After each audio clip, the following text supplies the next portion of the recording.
Really, how boring, would I? Only one thing for the rest of my life. Oh well, boiled egg. Why?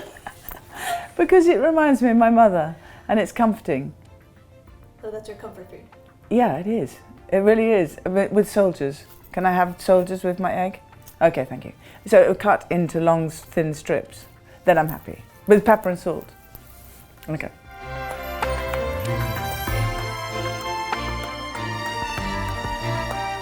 It's very important, I believe, for especially why I wanted to do Style magazine with you, for your young readers to never give up and never to believe they can't achieve their dreams. I'm probably one of the luckiest people in the world. Well, the interesting thing about when you asked me the question about the negativity in the media that is now out there about Hong Kong is because I've had it for 32 years.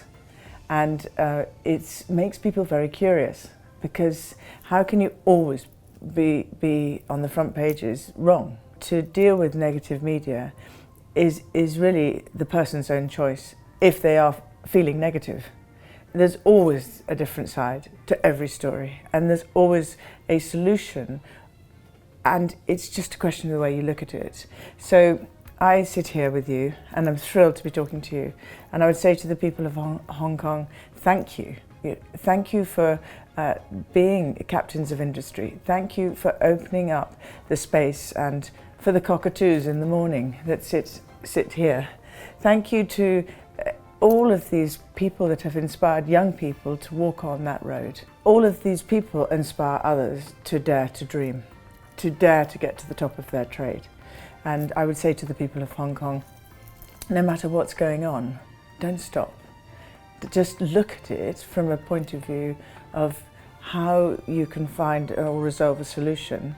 We can muddle through, and we can get on, and we can sit, and I can sit opposite you and say, I'm still here, and I'm very strong, and I'm never going to give up on anybody or anything, because what on earth would that be for?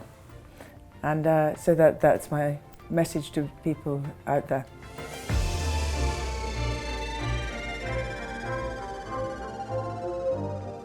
Are they dead or alive? Both. Cary Grant, Sidney Poitier, and alive. Have I just done three men, haven't I? Should I put a lady on there? No, I think I'll stick to the boys. Sidney Poitier, Cary Grant, and somebody, I saw Eddie Redmayne. I like him.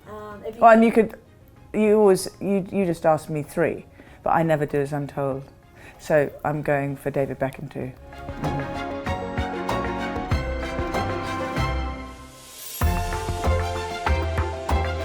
I think the trolls and the social media, I abhor cyberbullying. I have an abhorrence for, possibly because for so long people called me the Duchess of York. I think it is beyond almost my words of being able to answer you, how I think that we have to help young people to be themselves. It doesn't matter race, creed, colour or any other denomination. The ego should not get in the way of what you want to achieve. Why can't you just be who you are? Why do you always have to fit into a box that other people believe you should be in? Who says? Where's the rule book of life? So yes, I'm very adamant about anybody just having a little glimmer of respect for themselves and not always throwing a dart because they're jealous or comparing yourself to another. Both my girls, Beatrice and Eugenie, have been very bullied by the media globally for whether it's weight or whatever it is. I've been permanently bullied by it, and of course I had the most beautiful sister-in-law with Princess Diana, so she was always perfect, and along comes me behind, and I was always imperfect, and I'm still imperfect, and that's okay too. And I've got red hair and freckles and sometimes put on weight. That's okay too. So what I'd say to your viewers or to listeners is, and get on with it, and don't give up. Don't give up, and don't walk backwards into a room.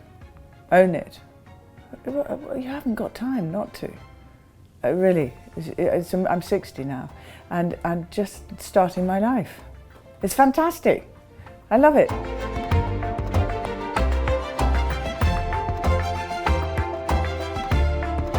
I feel really strongly on this word familyhood. I think there's so many gender fluids and transgender and it doesn't, there's no judgment. Everyone can be themselves. I am a very, very strong woman and I lead by my actions, not my words. So I'm fit, I'm strong. If I feel that my voice is not heard, then make your voice heard. But that comes from confidence. I think it's very exciting and refreshing that women are speaking out now. Speak up, be on boards, get out there, do a good job, and well done women. And I still like red roses and the car door open for me. And maybe it's because I'm 60 and I'm old-fashioned, but I still kind of like the romance. Women empowerment is fantastic, but sometimes we like to put a nice dress on.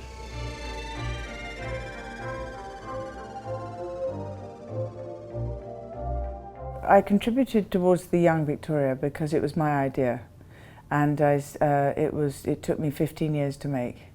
And I wrote 2 history books in 1989, between 86 and 1990, on the love story between Victoria and Albert.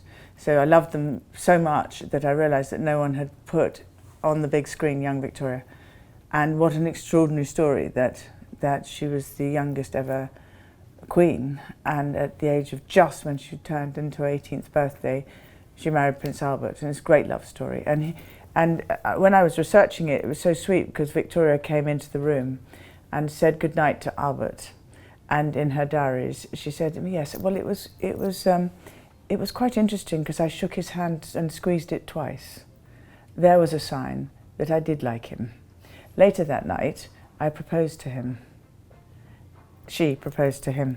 She wore black when he died for the rest of her reign for 61 years because of the love story of these 2 people. I believed it was imperative that it was told for young people to see history from a beautiful place like this. So Emily Blunt played Victoria and Rupert Friend played Albert. And if you watch it now, it is one of the greatest love stories ever made. And the music was beautiful. Jean-Marc Vallée was the director. And I think he's just done Big Little Liars. Tim Headington was very kind to help with the financing, and Graham King and Martin Scorsese and myself. It won an Oscar for Best Costumes, and now I'm just writing my next film.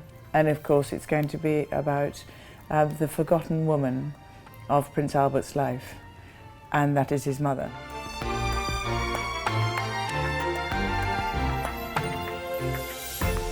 The Queen of England. Just the best, finest lady I've ever met in my life. And I'm very, very honoured to have been her daughter-in-law. And I'm really proud of the Queen. There is never more of a more humble, more iconic figurehead that has really seen so much change and still carries on. I think the Queen is the biggest example of what this interview's been about.